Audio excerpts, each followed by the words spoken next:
The views and opinions expressed in this podcast are simply that, opinions. All are presumed innocent until proven otherwise in a court of law. Sensitive topics are discussed. Discretion is advised.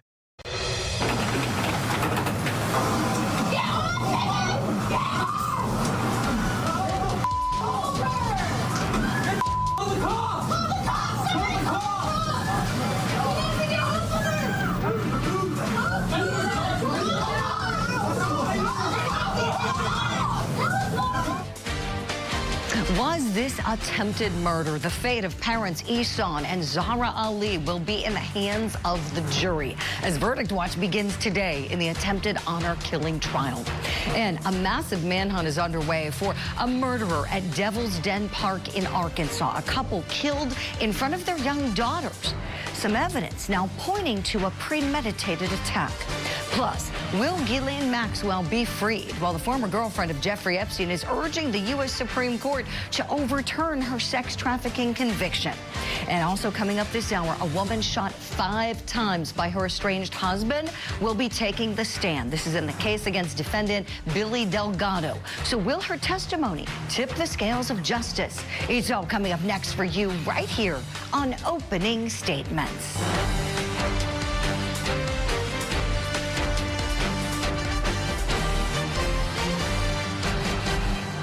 Good Tuesday morning to you and welcome to Opening Statements. I'm Julie Grant. This is the show where we get you all warmed up and ready to go for the big day ahead on Court TV Live. So grab that cup of coffee. We got a tremendous show planned with outstanding guests coming up. It's time for my opening statement. What a hero. Marine veteran Derek Perry is a hero. And he deserves to be commended for stepping in at that Michigan Walmart and stopping that stabbing rampage. Perry is the good guy with the gun who ordered the stabbing suspect to drop his knife and surrender. Perry and the other Good Samaritans united and they confronted that dangerous man. Their actions and their bravery in a potentially deadly situation helped get that suspect into police custody. And Derek Perry was clearly the leader of those Good Samaritans, using his gun to order that man to drop that knife. And he did it without firing a single shot. Nobody else got hurt. This morning, I say thank goodness for that hero. Derek Perry bravely served our great country in the Marine Corps, and he stepped up yet again to serve other people in the most unexpected way. May God bless him, and may he be recognized for his willingness to save all of those people. Derek Perry, I salute you. That's my opening statement on this Tuesday morning. Let me know if you like it. Right now, it's time for your daily docket.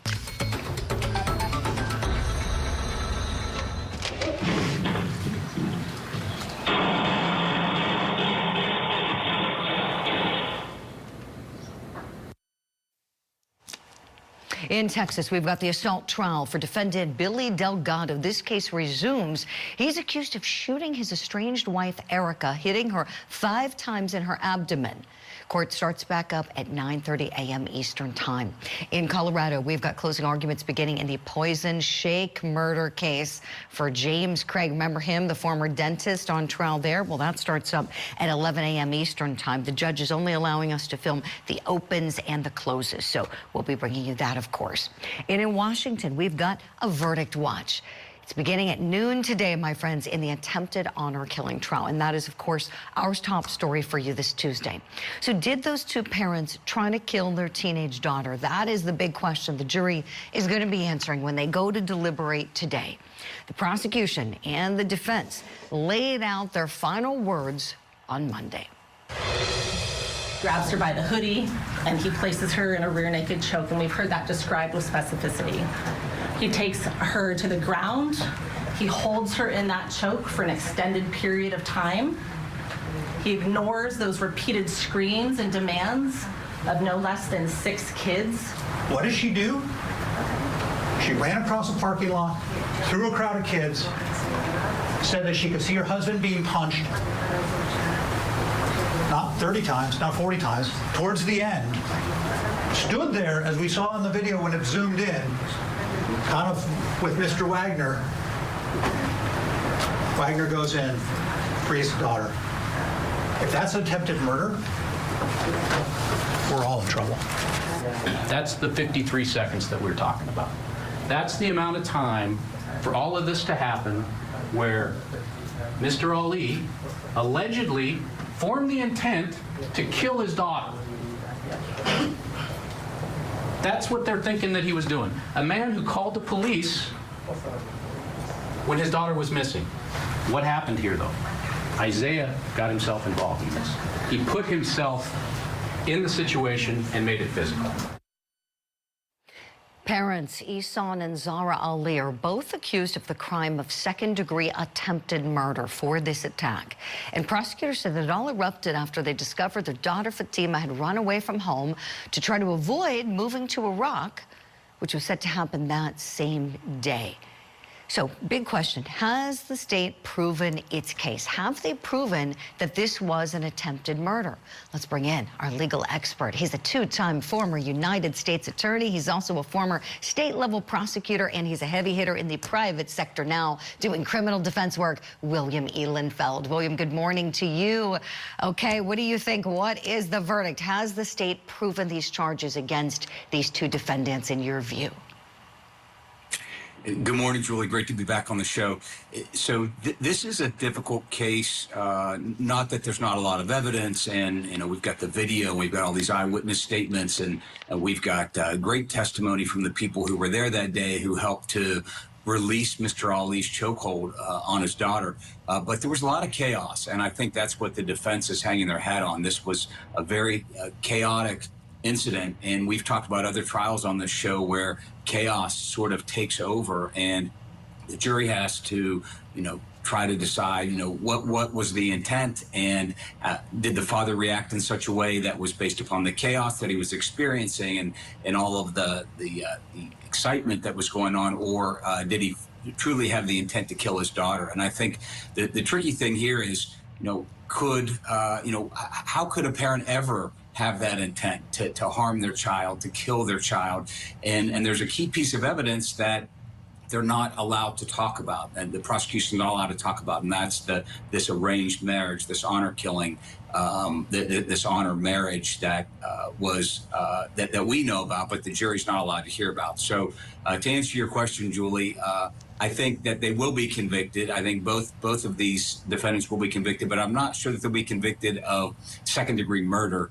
I certainly don't think the mother will be, although we can get into the statute on principals and accomplices and how that works in the state of Washington. But I think that ultimately the father will be convicted of something that a little bit less than the second-degree murder, and the mother will be convicted of something, but not second-degree murder either.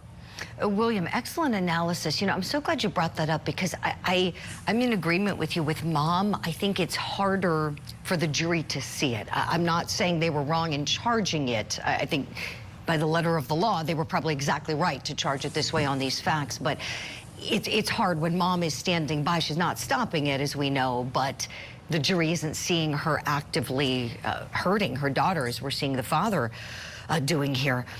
With respect to Fatima, we got to hear her own words about this. I want to roll the clip now when she's on the stand and gives her opinion of her father trying to kill her. What are you thinking during this period of time? Okay. Heartbroken. Okay. By what? For what my dad did. Okay. Did you have any fear? Yes. About what? Of dying. Where inside the school? Straight to the office. Did you tell them anything when you got there? Yes. And what did you say when you walked in? He was trying to kill me. Oh, my gosh, her own words, he was trying to kill me. And I have another guest joining us now. She's been on the show before. She is the co-producer and the director of The Price of Honor, Nina Najad. Nina, thanks for waking up early for us this morning. You're on the West Coast. And wanted to get your reaction. We talked to you earlier in the case, but now that all the evidence is in, the arguments are in, your thoughts on some of the cultural things, and William was so great to touch on this moments ago, some of the things that the jury isn't hearing, but we know are going on, and the family dynamics at play. What do you think is important for people to know here, please? I think one thing I've heard a lot is about how the father and mother, their facial expressions and whatnot, and especially the father, how he has no emotions, and that is very typical. And I can honestly say, if my dad was in the same position and that's sitting where he is, he would have the same expressions as well. I would guarantee 100 other Middle Eastern men, if you put him, that's just how they are. They don't express their emotions. So there's things that you have to understand about the culture. And, you know, you kind of wonder if the jury is thinking about that. Are they looking at the father and seeing, well, he doesn't have expression, then he must not care, when that is really not the case. And I thought it was interesting that I think it was Zahra's lawyer talking about unconscious bias. And I think that is going to play a role in their decision as well. Great points there, Anina, great points. And for anybody wondering, they do have a translator, so they're using those headphones and have a translator in real time, making sure they're understanding everything. We know that we see there's some English, the dad's speaking, we see him on camera, and but in all interests of fairness and to make sure they're both being given a translator. William, let me ask you, please. The child, Fatima, is an adult now, technically. She's in the custody of the state. She just turned 18. It's unclear what's going to happen with her. The judge was still careful, as you both know, to not show her face on camera to protect her privacy, as she was a minor, you know, leading up to this trial. William, how concerning is it to you, as somebody who's handled a lot of domestic violence and child abuse cases in your career, the idea that if the parents are not convicted of something, if she does have to return back home, how safe or unsafe do you think things may be for her? I don't expect it would be very safe at all for her, and I'd have great concern about what the next step would be for her. I know that on the day of this incident, she had come to school, had expressed fear. She didn't want to go to another country, and school officials had set up a place for her to go somewhere in the area, in her community. And so I would expect that opportunity would still exist for her, where she could go to a home, she could go to a safe place where she wouldn't have to be back in that environment. But I would hope that court officials and the prosecutor's office and school officials would all sort of come together and develop a plan for her in the instance that perhaps these two aren't convicted and they end up being free and they expect to return to some sort of life with their daughter. I think there's probably going to be a plan in place, at least I hope so, where she's going to be able to go somewhere that's safe, where she's protected, and where she no longer has to go back to an environment where obviously she was almost killed. Whatever their intent was, whatever the jury finds their intent was, they intended to do harm that day. The father certainly did. And I think some of the most powerful evidence, Julie, that we've seen is not what he was doing to the daughter, but what he was doing to others. The fact that he punched her boyfriend, he clearly had violence on his mind that day.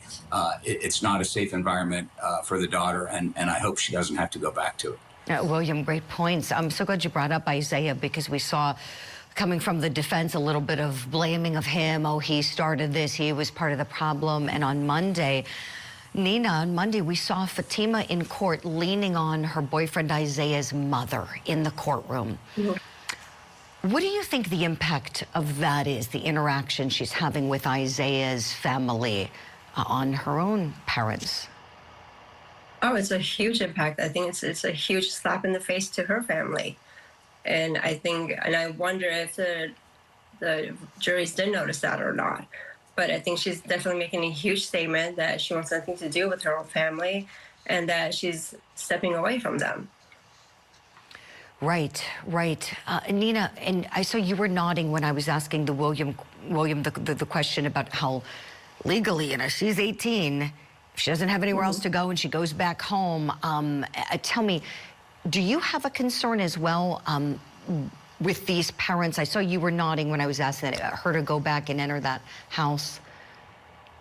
Absolutely. I don't think she would be safe. Even though I don't consider this act as an honor killing, it doesn't mean that it won't happen down the line. Especially everything that's happened up to this point, the shame that she's brought to the family, and the parents going to trial. I don't think it would be safe for her to go home. I absolutely agree with that. Mm-hmm. And Nina, for anybody who might have missed it, tell us again, please. You gave us your opinion recently that what happened at that bus stop was not an attempted honor killing. You're not saying that it wasn't an attempted killing. Could be that, but just not an attempted honor killing. Why do you say that, please? Because generally, honor killings, it's not something that they would do in such an open, public manner. It is something that is always done behind closed doors. And usually there'll be other male members involved to kind of help, lack of better words. So that's why I don't believe this was an honor killing. I think this was just a really act of rage and anger at that moment. I don't think initially he went there to do anything. He went to just take her home, and she refused, and of course things escalated. But generally, honor killings is not something that they would ever do in public in such a manner. This is really helpful information to understand, and even though the jury isn't, you know, hearing about honor killings or arranged marriages, it's really helpful for all of us to have some context here. Nina, you've been so great. We always love having you on the show as a special guest. Thank you so much. Again, Nina's film, The Price of Honor. Nina Najad, we'll see you soon. And William's coming along with us. We want you to do the same at home. Please go get another cup of coffee. Here's what's next. A unanimous jury has found Ghislaine Maxwell guilty of one of the worst crimes imaginable: facilitating and participating in the sexual abuse of children. Crimes that she committed with her longtime partner and co-conspirator, Jeffrey Epstein. The road to justice has been far too long. Will Madam Ghislaine Maxwell be freed from prison? Well, she's asking our U.S. Supreme Court to overturn her sex trafficking conviction.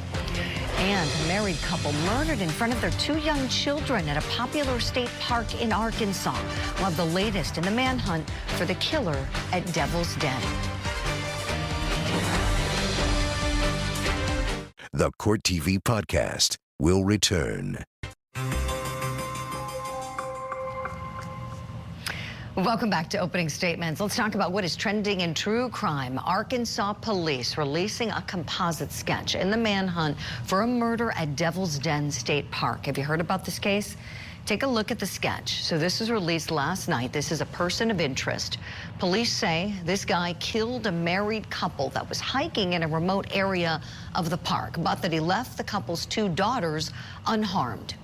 Now, this is the first image given to the public by the state police as they're searching for this killer on day number 4. This guy's described as a white man with a medium build. He was seen wearing a black tank top, black pants, fingerless gloves, and carrying a backpack. Police believe this suspect likely sustained an injury while attacking this couple. Suspect may have also fled in a black 4-door sedan with a license plate partially covered up by tape. Now, authorities have not provided a motive or elaborated on just how the couple was killed. So what does this sound like? Does this sound like a premeditated attack?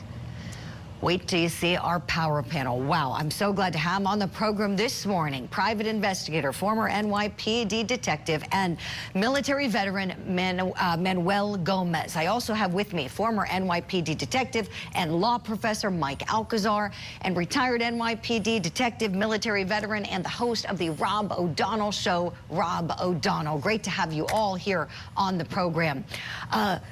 Wow, okay, this horrific crime happens to these 2 people. Everybody wondering, was this random?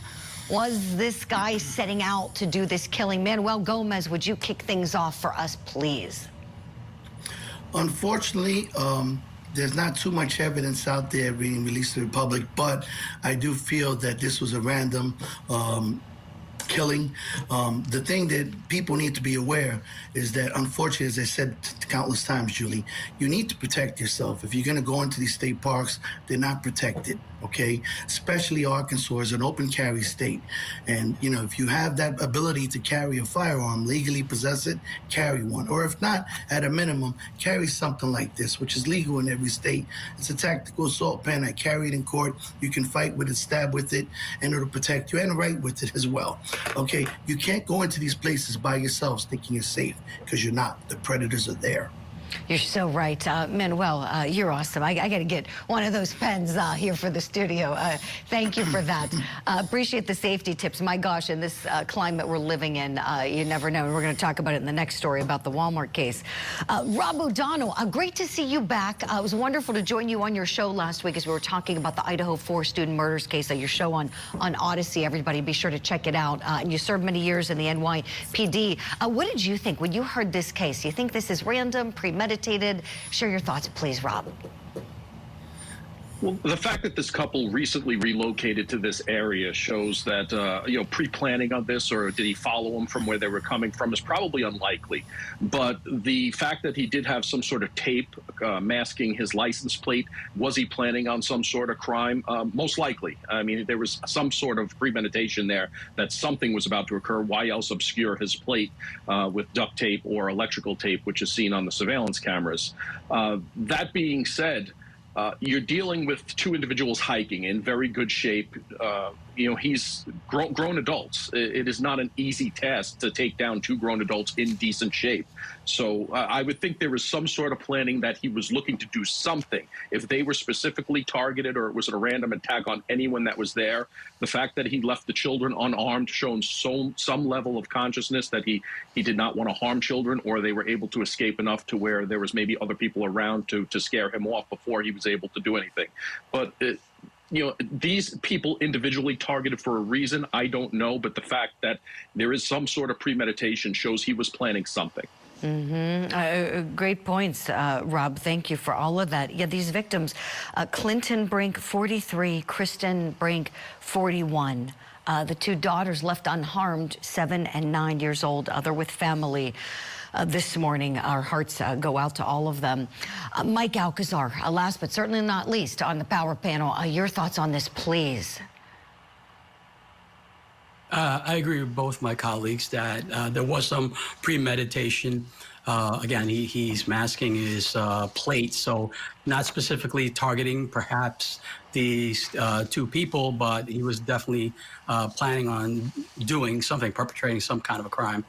I'm hoping that the kids were able to run away. I don't think, this guy's a killer. I don't think he thought twice about killing those kids. They probably just escaped, and there's reports that he might have some injuries, so maybe he did kill those two parents, and then he didn't have enough time to do the rest, and then he fled the scene. But I agree, in a location like this where it's very isolated, you certainly should be thinking about protecting yourself when you're staying in a location like that.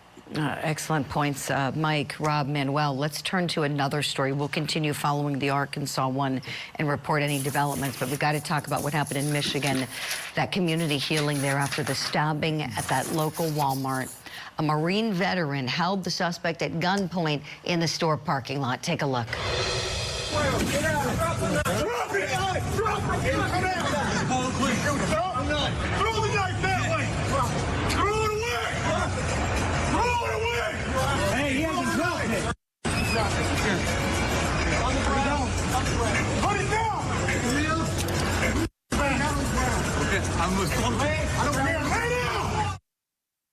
Just incredible here, and nobody else got hurt. After that point, this guy was done. This is the suspect, Bradford Gilley. Police say he acted alone when he went into that store, armed with a folding knife with a 3.5-inch blade. Police say he stabbed 11 people, one of the victims, a Walmart employee. The victim's age ranges for anywhere from 29 to 84, all taken to a local hospital for treatment. And you see this group of bystanders includes military veteran Derek Perry, the Marine I mentioned in my opening statement, and also Matthew Kolakowski, another veteran in the video. They all acted together. This video coming from the New York Post, showing that successful capture. And on Sunday, police talked about this defendant's background, and doctors also gave an update on the victims. Let's listen. Mr. Gilley's history shows prior assaultive incidents as well as controlled substance violations. A motive has not yet been determined. The initial triage, as I think you heard yesterday evening, there were 6 patients who were in critical condition and 5 patients who were in severe condition at that time. I'm happy to report one patient has been treated and released. Now we have 10 remaining patients, 2 who remain in serious condition, and the others have progressed to fair condition. All right, let's get the big takeaways from our power panel. Rob O'Donnell, would love to start with you this time. Your thoughts on the capture, please. Well, it's great to see this Marine veteran take initiation to intervene with this individual. He did have the firearm. He did have the tools to do so. The fact that the individual, the other veteran in the purple shirt, kept intervening himself and actually getting in the line of fire of the Marine veteran, I do see that as a problem. Listen, he initiated, the Marine with the firearm initiated holding the suspect and making sure he wasn't a threat, making him put the knife down. He's in charge. He's giving the commands. He's the one with the firearm. He initiated this event. It was good to see good Samaritans step up in a case like this, especially after we see things around the nation like a Daniel Penny incident in New York City. So it just goes to show, you want good guys with the proper training, with the proper tools like a firearm in the right place at the right time. Mm-hmm. It's so true. I say it all the time. I love a good guy with a gun. Rob, thank you for that. Mike Alcazar, let me go to you next. Your thoughts on the capture, please. Yeah, I agree with Rob. The Marine did a great job. He had good weapons control. He seemed to be shouting good commands. And I do agree with Rob that, the other civilians were kind of like getting in the way, and they could potentially risk being shot by the Marine. God forbid this perpetrator decided to act or not listen to the commands. So, again, we appreciate all the civilians that helped, especially this Marine veteran, and good job with a good guy with a weapon. Thank goodness. Yeah, thank goodness for that. You're so right, Mike. Manuel Gomez, will you take us home, please? Your thoughts on the capture. Well, I feel that all of them were heroes that got in there and put up their lives in front of this guy. And thank God, like my colleague said, for the guy with the gun. But I do realize that when they look for a motive on why he stabbed, I don't think they're going to find one. Because I watched the arraignment. This man could not barely speak. And he also has a psychological history. From what I watched on the arraignment, it seems like he might possibly be suffering from schizophrenia or something like that. But he has the history. He couldn't even talk in court. As a matter of fact, they got him locked up in jail. And right now, not only is he a threat to himself, but he's a threat to the people in jail. And they should have put him in a place where he was under a mental clinic where he was isolated from the population, because I still feel he's a threat to the people in jail right now. Mm-hmm. Yeah, important points. I really love what you said, Manuel, about all those bystanders, how they united, and they are our heroes. And you three are heroes as well. So thank you all for your service and the great analysis today. Manuel Gomez, Rob O'Donnell, Mike Alcazar. I hope to see you all again very soon. Thank you kindly. Still to come here on opening statements.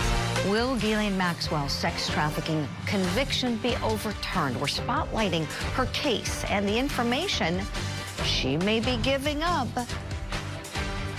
with respect to Jeffrey Epstein. And we've got a woman shot 5 times, allegedly by her estranged husband, and she's expected to take the stand against him at his trial. She survived. We'll talk about it in What's Tipping the Scales. He's everywhere. He shot me everywhere. Please don't let him take my kids. I really thought that she was gonna die on me. I was trying my best to save her life. Now, back to the Court TV podcast. Welcome back. In our spotlight this morning, now that Ghislaine Maxwell, the ex-girlfriend and madam of Jeffrey Epstein, has spoken to the federal government, we're wondering what she told them. So Maxwell recently met with a top Justice Department official, and according to her attorney, was asked about 100 different people, and she answered every question. In 2022, Maxwell was sentenced to spend 20 years in prison for helping Epstein sexually abuse underage girls. In a jailhouse interview with Talk TV, Maxwell wasn't exactly empathetic toward the victims when Epstein died behind bars without answering for his crimes. Epstein died, and they should take their disappointment and upset out on the authorities that allowed that to happen. Maxwell is also asking our U.S. Supreme Court to overturn her conviction. So, is there a deal to be made here? A release from prison, perhaps, based on the information she shared? Let's bring in our guest to talk about this. Still with me, former United States attorney. He's a practicing criminal defense attorney in the private sector now, William Ehlenfeld, and the director of the National Center for Victims of Crime. She's also an attorney. Renee Williams is here, too. Great to have you both on this.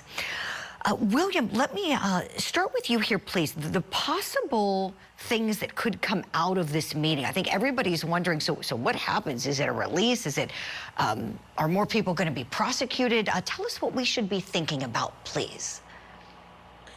So, first off, it's highly unusual for the Deputy Attorney General of the United States to go and conduct a witness briefing to debrief someone who's either a witness or a defendant or a convicted criminal. And so this almost never happens. When I was U.S. Attorney, I didn't jump into those kinds of meetings unless it was a case I was personally handling. Otherwise, I let my staff do that kind of work. And there's reasons for that. You know, when you're at a high level in an office or at the Department of Justice, you don't want to make yourself a witness. You don't want to get down into the weeds and do the work of the people that are really on the front lines. You're more of an administrator as the Deputy Attorney General, not actually a prosecutor. So highly unusual that he did that. But you know what's going to result from this? It's a little bit unclear at this point in time. What we do know is that she was given a Queen for a Day letter. That's basically immunity to talk to the government. And so if she talked about things that perhaps she did wrong, but was able to provide information about others, there's the potential that other people that perhaps committed crimes could ultimately be prosecuted and she could be a witness. Now, you typically don't sit down for such an interview unless you're going to get something in return. The media reports indicate that she has been offered nothing. There are no promises made in exchange for her information. You know, I don't know if that's the case or not. But typically when you have somebody sit down and you offer them immunity for the day and they talk about other people, they expect to get something in return. So it remains to be seen. And just in the normal world of the DOJ, and I'm not sure that this is normal what's happening here, but in the normal world of the DOJ, if somebody offers information that allows you to prosecute someone who's done harm to others, whether it's through drug trafficking or violent crime or something else, you're typically going to receive some sort of benefit, some sort of reduction in your sentence. So I'm sure that's what she and her attorney are hoping for. Of course, they're taking that other angle of going up to the U.S. Supreme Court, or at least they hope to get into the U.S. Supreme Court to try to attack her conviction that way. A really, really helpful context and insight you're sharing with us, William. Thank you for that. Renee, of course, I want to turn to you and talk about the victims and the sentiment that's out there publicly with so many of these people who just feel so frustrated by what they perceive as a real lack of justice being served in this case. Would you share your thoughts on this, please?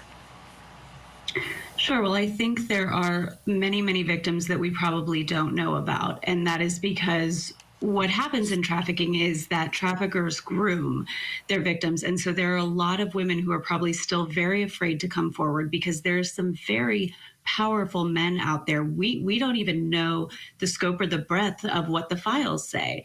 And so I think we can't even say in cases like this because this case is like something we've never seen. And so we are just going to kind of keep waiting for justice for some of these victims because it will take a long time before they're ready to come forward, if they're ever ready to come forward. That's such an excellent point, Renee. I want to show a clip now. This is Ghislaine Maxwell talking to Talk TV, and she's saying that she believes that Jeffrey Epstein was murdered in the jail, that he didn't die by suicide. I believe that he was murdered. Well, I was shocked. And I wondered how it had happened. Because as far as I was concerned, he was going to... I was sure he was going to appeal. I obviously wish I'd never met him. You know, looking back now, I probably wish I had stayed in England. Oh, I'm sure she does.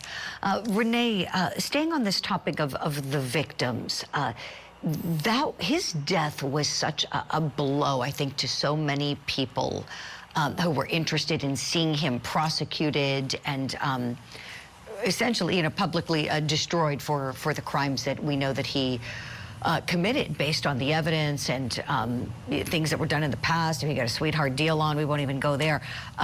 Tell me, do you think that we're ever going to see this death case reopened with him? Do you think there's ever going to be any more of a spotlight put on how he died in the jail? No. And in some ways, I hate to say this, but I don't know how much it matters for the victims on how he died. I think what we are seeing with some of these victims is the same thing that we see with many victims in the justice system, is that there is no justice, no formal mechanism of justice. And so that's why we see so many individuals reach out to the civil justice system and use the civil justice system. And it's something that we tell folks at the National Center quite often is sometimes you have to find peace without justice because our justice system sometimes just fails. But as far as Epstein's death, I don't think we'll ever know what happened. I'm not sure that it's worth it to reopen that case. Personally. I think that might be a controversial statement, but I just don't see the value in it. Yeah, no, and really wanted your opinion on this. You know, we've been asking other show guests. We've talked about this with others, and it's as you both know, this is a really a heated battle going on. There's many facets of this. You know, we stay away from politics, as you both know, on Court TV. But yeah, fair questions whether we'll ever see anything open there and whether these victims will get justice, or as you said so beautifully, Renee, sometimes it's just about finding the peace. We'll leave it there for now, but again, Renee is the executive director of the National Center for Victims of Crime, and we'd love to have you back again very soon. Renee, thank you so much. William's coming with us. Please do the same at home, my friends. When we come back, here's what's next.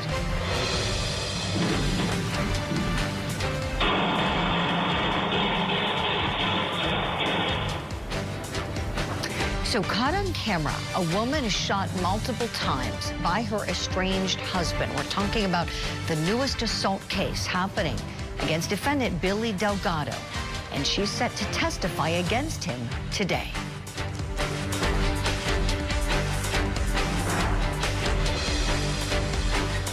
This is the Court TV podcast.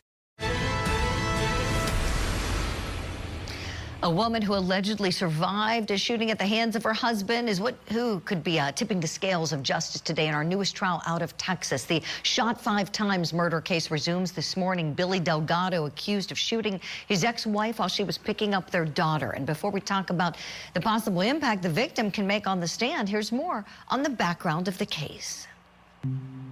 You know, you never expect to get a phone call that your child has been shot. June 1st, 2024, Texas mom Erica Torres is shot multiple times after her estranged husband asked her to meet him to pick up their daughter. She was fortunate enough that she had not gotten off the car, and she was able to drive away before he unloaded a 9mm with 14 rounds. Erica was shot 5 times and was involved in a 3-car accident as she fled the scene and tried to drive herself to the hospital. Her mother told local station KGNS that it was touch and go for a time as doctors worked to save Erica's life. They do tell us that it doesn't look good and that they don't know that she'll be able to make it through the surgery. Erica survived her injuries but spent months in intensive care. Her now ex-husband, Billy Delgado, is facing an aggravated assault charge in her shooting. Prosecutors offered Delgado a 40-year plea deal in the case, but he rejected it. If Billy Delgado is convicted, he could be sentenced to up to 99 years in prison. This case is almost unbelievable that she was able to survive all those shots, drive herself to the hospital, and then live to tell about it today. She could be taking the stand today. So will she tip the scales of justice? Let's ask our legal eagle on the program this morning. He's a two-time former U.S. attorney. William Ehlenfeld also did a lot of domestic violence prosecutions when he worked as a state-level prosecutor. So William, your thoughts on this woman, this story, remarkable, isn't it? It is. This is incredible.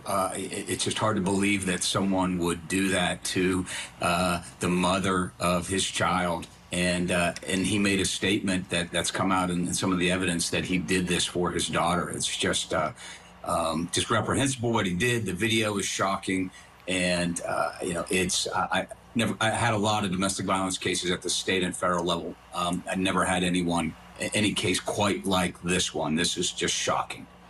Yeah, it really is. And looking at that video, so you see the video, and then, of course, it begs the question, so what's the defense here? So tapping into your experience as a seasoned criminal defense attorney, where do you expect them to go with this, William? So, I guess it goes back to the statement that he made that was picked up on some of the body cam footage by the arresting officers, where he accepted responsibility for it. And it's going to be kind of hard for him not to distance himself from what he did, as you can see there in the video. But I think he's going to say that somehow, some way, his daughter was in danger being in the custody of the mother. I don't know anything about the situation at all. As the prosecutor, the pushback to that, if he felt like the daughter was somehow shouldn't be with the mother, it's not to be handled this way. It's to go to court. That's why we have laws. We have lawyers. We make arguments. We exchange paper. We don't resolve conflict with guns. We resolve conflict related to child custody in the courtroom and with a family judge. So I don't think that argument that the defense is going to make is going to pass muster, because the prosecution is going to say, look, yeah, there was a way to resolve this. It was to go to court and argue over custody issues if there were any. Mm-hmm. Right. Great point. This was not the way to do it. It's almost like, I would make the argument that were me on this case prosecuting it. It was like he was lying in wait. He's standing in wait, arm down by his side. She pulls up, and then very quickly we see him raise his arm and fire. And then we showed the video where then she crashes, and unfortunately, as she's trying to get herself to safety and to get some treatment. William, I think a lot of people wondering, how does she survive 5 shots? Don't know, but would love your take on this. Wonder if it could have anything to do with the size of the weapon. The government showed the jury the weapon yesterday, and I believe we have a picture of the pistol that he used. Appears to be a smaller firearm that he might have used, and I'm just wondering if that, let's see, this is the first time I'm seeing this video too. Oh, well, it doesn't look that small to me. Now I take that back. Somebody in the newsroom told me it looked small to them. Yeah, 9mm was what we heard the one witness say. Maybe just where she was hit. Your thoughts, five shots to the abdomen she sustained, William. By the grace of God, she survived. The fact that she was hit that many times, the fact that it hit her in that part of her body, it's as if God wanted her to survive so she could be there for her daughter, because the father's not going to be around. He's going to prison probably for the rest of his life. So I think that's the only good reason I can come up with. It's not a legal reason. It's a spiritual one. Yeah, no, it's a great one. I love it. I'm sure our courties do at home. William Ehlenfeld, thank you so much for the great insight and analysis. Friends at home, follow him on X. William, we'll see you soon. Take good care. That's all for this episode of Opening Statements, my friends. I'm your host, Julie Grant, and it's been great being with you. On this show, I am calling out any pants on fire moments in our big trials and true crime stories, and I want you to come along with me. Opening Statements is live every weekday morning at 8 a.m. Eastern on Court TV. Thank you for downloading this episode. Please subscribe, leave a review, and share it with your friends. You can watch past shows anytime you like on CourtTV.com.